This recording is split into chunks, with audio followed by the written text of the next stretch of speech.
আল্লাহর নবী হযরতে মূসা আলাইহিস সালাম, আল্লাহর নবী হযরতে ঈসা আলাইহিস সালাম, আল্লাহর নবী হযরতে ইয়াকুব আলাইহিস সালাম, আল্লাহর নবী হযরতে আইয়ুব আলাইহিস সালাম, আল্লাহর নবী হযরতে ইব্রাহিম খলিলুল্লাহ আলাইহিস সালাম, আল্লাহর নবী হযরতে ইসমাঈল জবিউল্লাহ আলাইহিস সালাম, আল্লাহর নবী হযরতে হারকিল আলাইহিস সালাম, আল্লাহর নবী হযরতে দয়ান আলাইহিস সালাম, আল্লাহর নবী হযরতে সামাউন আলাইহিস সালাম, আল্লাহর নবী হযরতে নূহ আলাইহিস সালাম, আল্লাহর নবী হযরতে শীস আলাইহিস সালাম, আল্লাহর নবী হযরতে হিয়া আলাইহিস সালাম। ও ভাইরা মায়েরা বোনেরা, মনে ব্যথা নেবেন না, দুঃখ নেবেন না। 1,24,000 ইখতিলাফে 2,24,000 নবী রাসূল পয়গম্বরদের ঘরে আল্লাহ পাক শুধু নবী করেন না, আল্লাহ তাআলা বড় বড় কপাল করেছেন। ও মায়েরা ভাইরা বোনেরা, এই সমস্ত নবীদের যত বড়ই কপাল হোক না কেন, এত বড় কপাল আল্লাহ তাআলা আমাদের নবীর ওসিলাই করেছেন। আরেকবার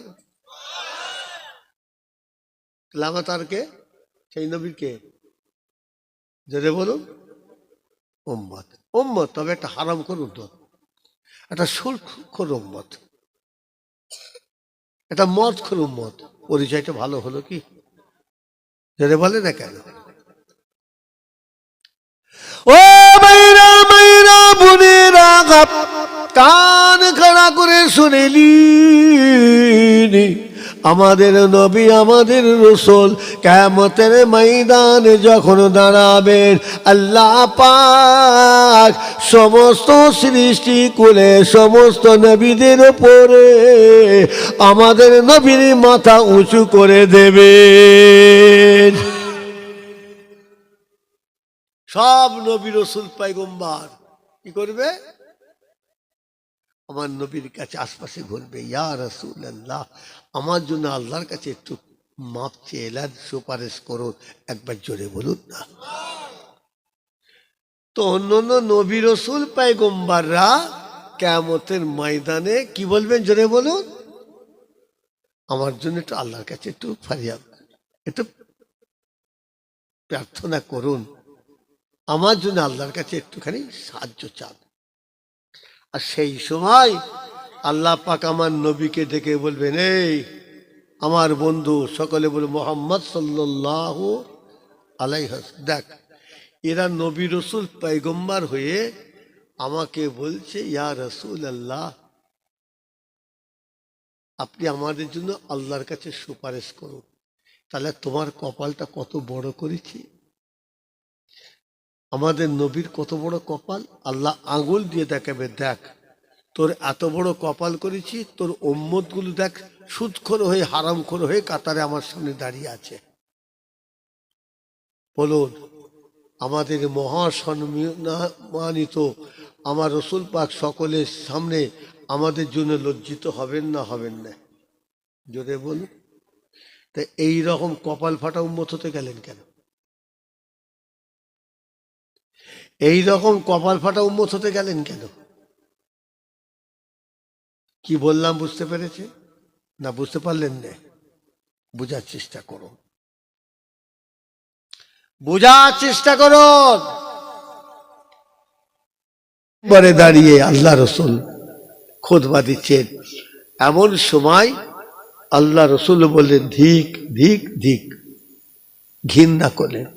সাহাবারা নামাজ পড়ার পর বলে, হুজুর বিয়াদি মাফ করবেন, আপনি খুতবা দিতে গেলে দিবার সময় যে কথাটা বললেন, তো হুজুর ওই কথা তো খুতবাই নেই।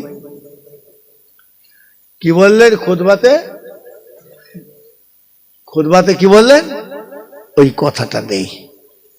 বলে, বাবা আমি যখন খুতবা দিচ্ছিলাম আমার পাশে হযরত জিবরাইল আলাইহিস সালাম দাঁড়িয়ে গেলেন। একবার জোরে বলুন না, একটু জোরে, একসাথে। এবারে শেষ করব, বুঝতে পারছেন না? শিখে নিয়ে যান। তো হুজুর খুতবার মধ্যেই নেই, আপনি তবে এই কথাটা বললেন। বলে জিবরাইল সালাম আমার পাশে দাঁড়ালেন, দুটো কথা আমাকে বললেন। আমাকে বললেন, হুজুর আপনাকে দুটো পরিচয় দিচ্ছি, আপনি তাদের সম্বন্ধে কি ধারণা করেন। আল্লাহ নবী বললেন, আমি তখন জিবরাইলকে বললাম, আল্লাহ পাক তাদের ধ্বংস করে দিক, তাদের প্রতি লানত অভিশপ্ত। ইয়া রাসূলুল্লাহ, খুতবা দিবার সময় জিবরাইল বললেন, কি দুটো কথা আপনি যে অভিশাপ দিলেন ধ্বংস করে। বলে দেখো, আমি যখন খুতবা দিচ্ছি জিবরাইল সাল্লাম আমার পাশে দাঁড়িয়ে বলছে, হুজুর একটা সন্তানের, একটা ছেলের মা বাপ দুজনই বেঁচে আছে। কি বল, জোরে বলুন। একটা ছেলের মা বাপ দুজনই বেঁচে আছে, কিন্তু বাপ মাকে বুড়ো বুড়ি অবস্থায় ছেলেটা পেল, বাপ মাকে ছেলেটা বুড়ো বুড়ি অবস্থায় পেল, বুড়ো বুড়ি অবস্থায় বাপ মাকে পেয়েও ছেলেটা নিজেকে জান্নাতবাসী করতে পারল না। সেই সন্তান ছেলেটার উপর আপনার ধারণা কি? আল্লাহ রসুল বললেন, আল্লাহ পাক ওকে ধ্বংস করে দিক। বুঝতে পারলে? বুঝতে পারলে? মা বাপকে কষ্ট দিয়া, দুঃখ দিয়া, মুখ ফেরানো, লাল চোখ করে কথা বলা, এক মুঠো ভাত দেবার জন্যে মুখ ঝাপটানি কথা, মানে এটা বুঝতে পারলে? তাহলে এবার নামাজ রোজা তোমার তসবিহ দাড়ি কি কাজে এলো? কিচ্ছু কাজে এলো না, কিচ্ছু নাই। আল্লাহ রসুল বললেন, আমাকে জিবরাইল জিজ্ঞেস করছে, হুজুর মা বাপকে ছেলে বুড়ো অবস্থায়, মা বাপ এত বয়স হয়ে গেছে, বৃদ্ধ, ছেলেটা পেল, সেই ছেলেটা নিজেকে জান্নাতবাসী করতে পারল না। ইয়া রাসূলুল্লাহ, আপনার চোখে ছেলেটা কেমন? আল্লাহ রসুল বললেন, আমি বদদোয়া করছি ওই ছেলেটা ধ্বংস হয়ে যাক, আমি অভিশপ্ত ছেলে। এক নম্বর। ইয়া রাসূলুল্লাহ, দুটো কথা বলেন, আর একটা কি? আল্লাহ রসুল বলে, জিবরাইল আমার পাশে দাঁড়িয়ে বলছে, হুজুর একটা মানুষ রমজান শরীফের মাস পেয়েছে। কিসের মাস জন্য বলুন? একজনে বলা যাবে না? একজন মানুষ রমজান শরীফের মাস পেল, রমজান শরীফের মাস শেষ হয়ে গেল, নিজের জীবনের গুনাহটা আল্লাহর কাছে মাফ করে নিতে পারল না। ভালো করে বুঝুন। ইয়া রাসূলুল্লাহ, একজন মানুষ রমজান শরীফের মাস পেল, মাস নয় পূর্ণ মাসটা পেল, কিন্তু দুর্ভাগ্য ওই মানুষটা এক মাস রোজার মাস পেয়েও আল্লাহ দরবারে নিজের গুনাহটা মাফ করে নিতে পারল না। হুজুর আপনার চোখে ওই লোকটা কেমন? মানুষটা, আল্লাহ রসুল বললেন, আমি বদদোয়া করছি ও যেন ধ্বংস হয়ে যায়, অভিশপ্ত, কপাল ফাটা।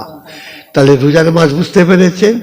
মা বাপ কিছু বুঝতে পেরেছেন? বাবাজি ঘন ঘন ফুরফুরা শেপে গিয়ে, ঘন ঘন পিয়ার ঢাকায় গিয়ে, ঘন ঘন মেদিনীপুরে গিয়ে, ঘন ঘন আজমির শরীফে গিয়ে, ওদের ঘরে কবর জিয়ারত করে, হাতে নজরানা আপেল আঙ্গুর বেদানা দিয়ে খুশি না করে, আল্লাহ যদি হায়াতে রাখে, বেঁচে থাকে, বুড়ো বাম্মা এদের হাতে 2 টাকা দিয়ে, এদের সঙ্গে 2 মিষ্টি কথা বলে, এদের সামনে 2 বিস্কুট ধরে, 1 বাসন ভাত ধরে নিজের ছেলে খাইয়ে দেবে বিসমিল্লাহ বলে, আল্লাহ পাক তোমার ওই মায়ের ঠোঁটের হাসি, তোমার ওই বাম্মার অন্তরের খুশি, আল্লাহ তোমাকে জান্নাত নসিব করে দেবে। একটু জোরে, আরো জোরে। আমি ওখানে দরবারে যেতে, জিয়ারত করতে, হুজুরদের ঘরে, মনীষাদের পিসাদের ঘরে আঙ্গুর বাদানা খাওয়াতে মানা করছি না, চলবে। বাবাজি ঘরে দেশের ফকির ভিক পাইনে, উনাকে দেখবেন 1 মাস আগে টিকিট কেটে আজমির শরীফ খাজা বাবার তোরে ফকিরকে দান করতে যাচ্ছে। এ কোনো যুক্তি নেই। আপনি যাবেন আল্লাহর অলিদের দরবার যান, মাহবুব দরবার যান, তবে সব আল্লাহর অলিদের অলি, সব বড় পীরেদের বড় পীর, আমি ছেলে, আমি সন্তান, আমার মা আর বাপ। জোরে বললেন না? মায়েদের জাঞ্জলি বসাছেন নাকি? জোরে বলা যাবে না? আপনারা বাপকে মহব্বত করেন? জোরে বলেন না। মাকে মহব্বত করেন? মিথ্যে কথা বলছেন। লোক মিথ্যে কথা বলে, এরা দেখি জান্নাতের বাগানে বসে বসে মিথ্যে কথা বলছে।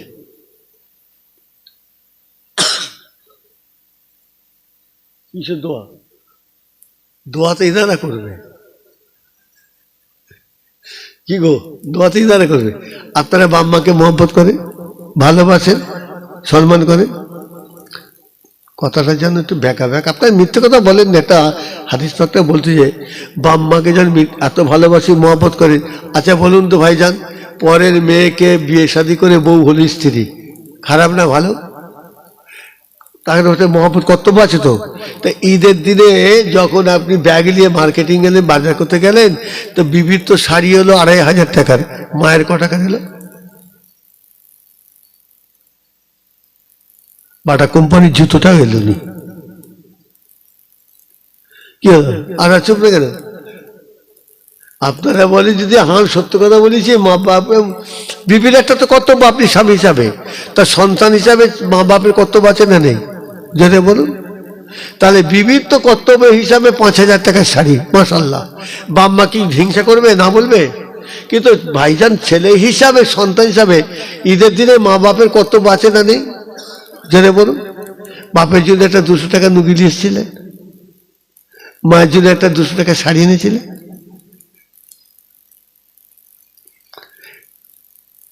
ছেলেদের জান্নাত বিবির পায়ে না মা বাপের পায়ে? হ্যাঁ ঠিক বলেছে, ছেলেদের জান্নাত হলো মা বাপের পায়ে নিচে, আর স্বামীদের জান্নাত হলো বিবির পায়ে নিচে। কি বললাম? ছেলেদের জান্নাত হলো, কথা বলে দেখে, এবার তো চলে যাবো, বিদায় নেবো। ছেলেদের জান্নাত কাদের পায়ে নিচে? জেনে বলুন। আর স্বামীদের জান্নাত বিবির পায়ে নিচে, মনে থাকবে। আর যদি বলে বিবির পায়ে যদি জান্নাত যদি স্বামীদের না হয়, তাহলে বাম্মাকে তুমি ছেলে 200 টাকা শাড়ি দিলে না, আর বিবির পায়ে যদি জান্নাত তোমার যদি না হবে, 5000 টাকা শাড়ি কি করে হলো?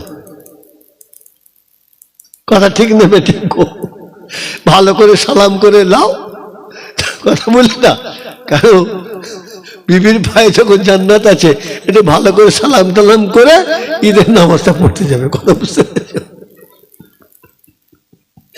আসুন দুটো হাত তুলে দোয়া চাওয়ার আগে আল্লাহর সামনে দাঁড়িয়ে আল্লাহর নবীর উপর সালাম পড়িয়ে নবী